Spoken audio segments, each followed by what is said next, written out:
Now let's talk about the Volvo EX30 Ultra Twin Performance, the very top of the line in the Volvo EX30 EV range.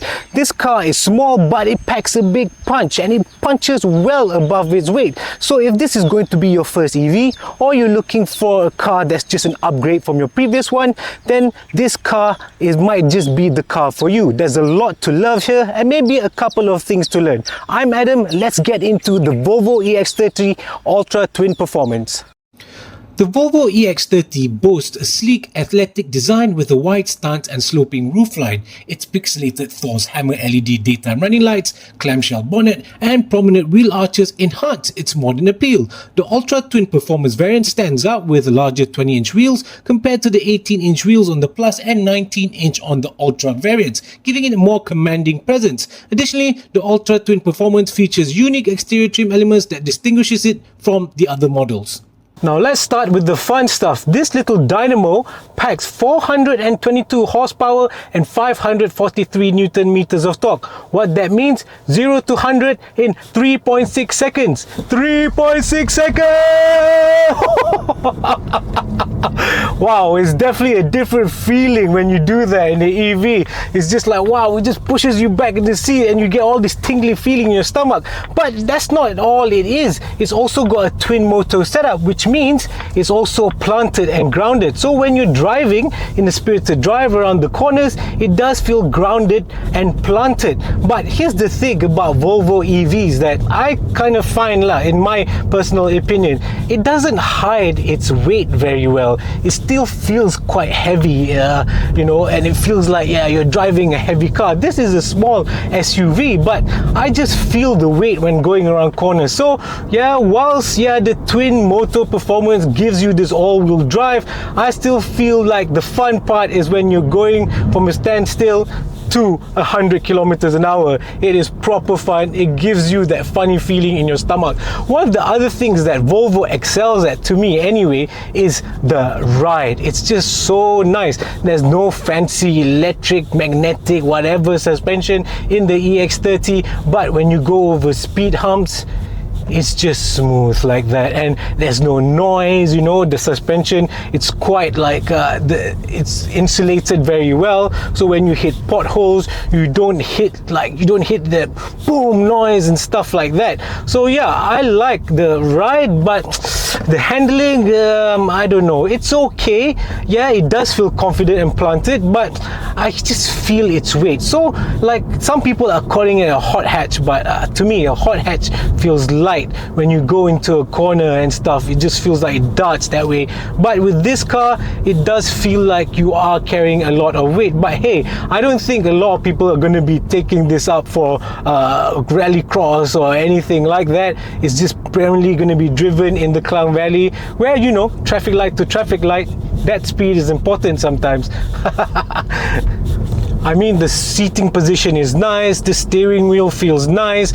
You're gonna be pretty much comfortable in this, and like I said, I like it for its attributes, where it just kind of just soaks up all the bad roads. And that's funny though. It feels heavy to drive around the corners, but going over potholes and stuff, it pretty much soaks it up. So I mean, it's not the worst, it's not the best, but I think if you're just going to be driving around the city, you'll be all right.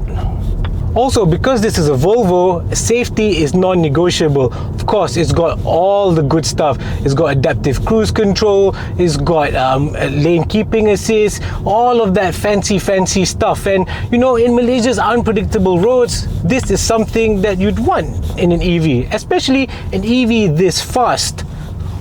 Charging your Volvo EX30 Ultra Twin is as simple as plug and play. With its 69 kWh battery, you've got options, babe. On a DC fast charger, this baby goes from 10% to 80% in just 26 minutes. That's less time than a nasi lemak breakfast. At home, the AC wallbox takes it from 0 to hero overnight, about 8 hours. Perfect for Netflix and chill vibes. And with 460 km range and a full charge, say goodbye to range anxiety, hello road trips. Stylish, fast and easy to charge. What's not to love about this compact electric beast? Step inside and it's classic Volvo. It's pretty much a Scandinavian designer's dream in here. Clean lines, soft touch material, and it's got that minimalist vibe that whispers, you've made it. Everything is pretty much controlled through this 12.3-inch infotainment screen. There's not a lot of buttons in here, only a few for the window. Also, there's a Harman Kardon soundbar. That's something new in a car. You don't really get a soundbar at the front of a car or just as the main speaker. But here's the twist, there's no traditional Android Auto or Apple CarPlay in this car because everything here is Google based. So yeah, you don't need to faff around with cables or use your wireless connection.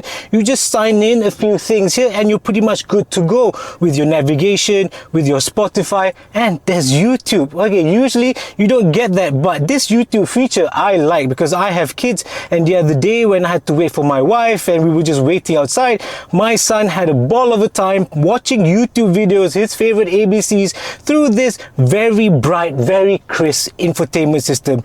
Usually I don't like it because there's no buttons or shortcuts, but it's very intuitive, this infotainment screen, and yeah, it'll do.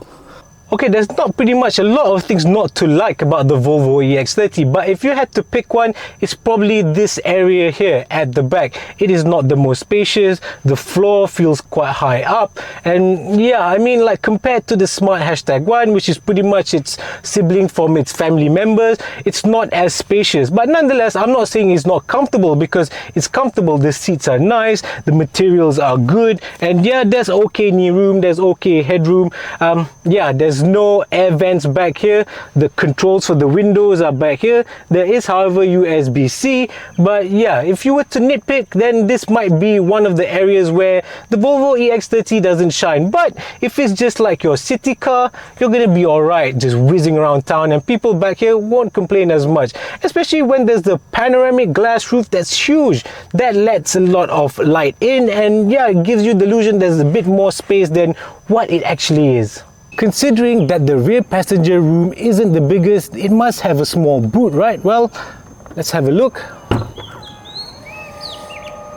In my personal opinion, the boot space is quite respectable. Volvo is even playing a game with this. It's got this sign there that says, will it fit? So it's got a picture of a pram, it's got luggages, and it's even got a very tall lampshade picture there. That's because the seats can be folded and you're pretty much sorted for your trips to IKEA. I think it's okay. It's not the largest, but I think it is quite respectable. If you compare performance EVs in its range, this EX30 might even make better sense for you.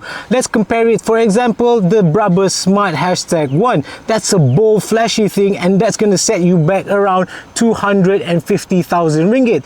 This is pretty much 30k less. And if you like understated luxury, you know, an EV that's fast but it doesn't be flashy everywhere you go, then this, the EX30, might be just the one for you. Plus, it's got a Volvo badge on it, which means it's got a heritage name and it's got years and years of after-sales support behind it, which might be even worth a consideration when you're buying an EV. Also, if you're on the fence about buying the EX30 now, maybe these are some things you wish to consider. Considering that next year EV incentives will be pulled away according to the government agencies, then yeah, when else are you going to get to buy an EX30 Ultra Twin Performance at 228,000 ringgit? Considering that it's got a balance of performance, it's got comfort, it's got good build quality, then yeah, I think maybe now is a good time. Especially also if you're on the fence about buying an EV anyway, considering that next year maybe the fuel subsidy will be pulled away, then yeah, it all makes a good, better sense and a good argument for buying the EX30 Ultra Twin Performance now. So is the Volvo EX30 Ultra Twin Performance expensive? Yes, on the surface it might seem like it is, but if you consider everything, it's actually quite a value buy. So what do you think? Do you think the EX30 Ultra Twin Performance is on your hit list? Let me know in the comments. Thank you for watching this video. Please give us a like, will help us very much, and subscribe if you like. Thank you very much. Till the next one, I'm Adam. See you later.